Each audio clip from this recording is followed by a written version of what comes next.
नमस्कार दोस्तों, आपका स्वागत है हमारे चैनल हेल्पिंग जोन में। एक बार गौतम बुद्ध अपने शिष्यों के साथ बैठकर उन्हें कुछ समझा रहे थे। बुद्ध के सभी शिष्य बुद्ध को बड़े ध्यान से सुन रहे थे।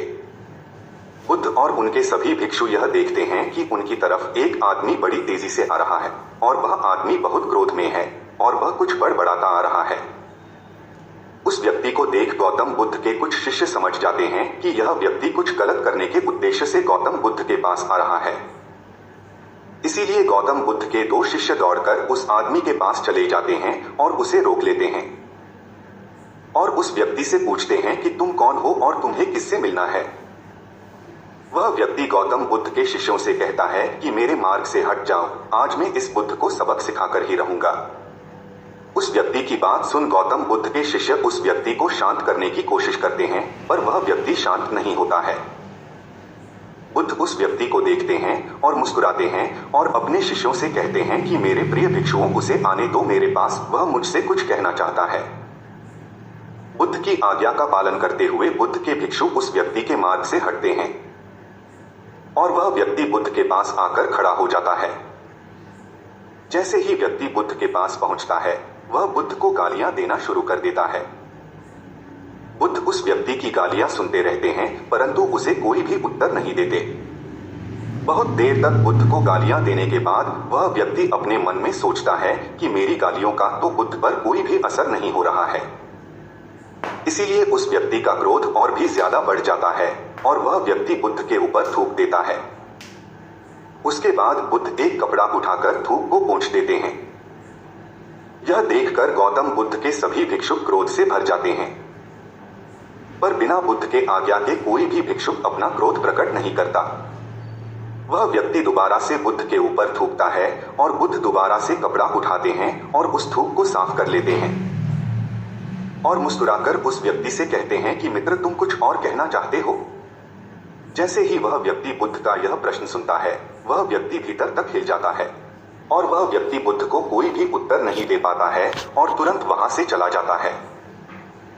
बुद्ध के सभी भिक्षुओं के मन में यह प्रश्न होता है कि उस व्यक्ति ने बुद्ध का इतना अपमान किया, लेकिन बुद्ध ने उस व्यक्ति को यह क्यों कहा कि क्या वह और कुछ कहना चाहता है।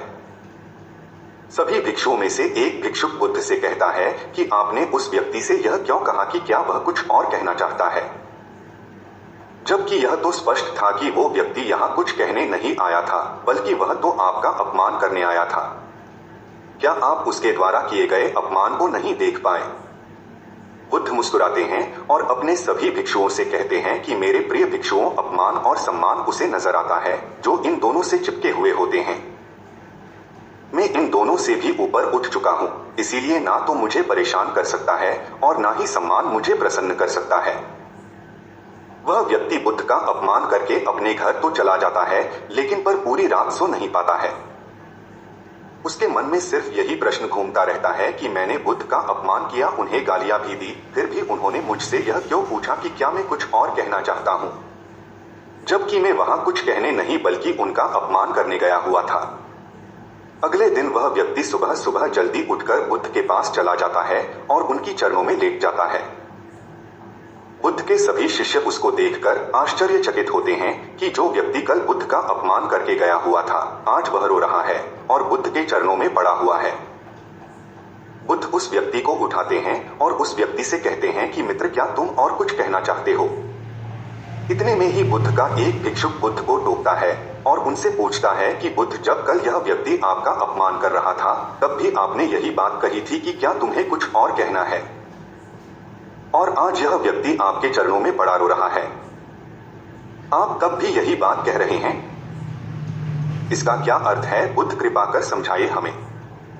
बुद्ध कहते हैं कि बात को कहने के लिए शब्द असमर्थ हैं। कल भी यह व्यक्ति मुझसे कुछ कहना चाहता था, पर शब्द असमर्थ थे। इसीलिए क्रोध में आकर उसने मुझ पर थूककर इसने वो बात मुझसे कहने का प्रयास किया, और आज भी शब्द असमर्थ है। इसके आंसू कह रहे हैं जो यह कहना चाहता है। उसके बाद वह व्यक्ति बुद्ध से कहता है कि बुद्ध, मुझे क्षमा कीजिए, मैंने आपका अपमान किया है। बुद्ध कहते हैं कि तुम्हें क्षमा मांगने की कोई भी आवश्यकता नहीं है, क्योंकि क्रोध भी तुमने किया और उसकी पीड़ा भी तुमने ही पाई है। इसमें तुमने दूसरे किसी को क्या नुकसान पहुंचाया है। बुद्ध अपने सभी भिक्षुओं और उस व्यक्ति से कहते हैं कि क्रोध जलते हुए अंगारे की तरह है जिसे हम अपने हाथ में पकड़ते हैं किसी और पर फेंकने के लिए, और सर्वप्रथम उस अंगारे से हमारा ही हाथ जलता है। दोस्तों, यह गौतम बुद्ध के जीवन की कहानी को सुनकर आपको क्या सीखने को मिला, यह नीचे कमेंट बॉक्स में कमेंट करके जरूर बताएं। अगर आपको आज का मोटिवेशन स्टोरी अच्छी लगी हो तो चैनल को सब्सक्राइब करें और बेल आइकॉन प्रेस करें ताकि आने वाली वीडियो की नोटिफिकेशन आपको मिलती रहे, और वीडियो को शेयर और कमेंट करें ताकि हम मोटिवेट हो सके और अच्छी मोटिवेशनल स्टोरी आपके लिए ला सके। आपका बहुमूल्य समय देने के लिए धन्यवाद।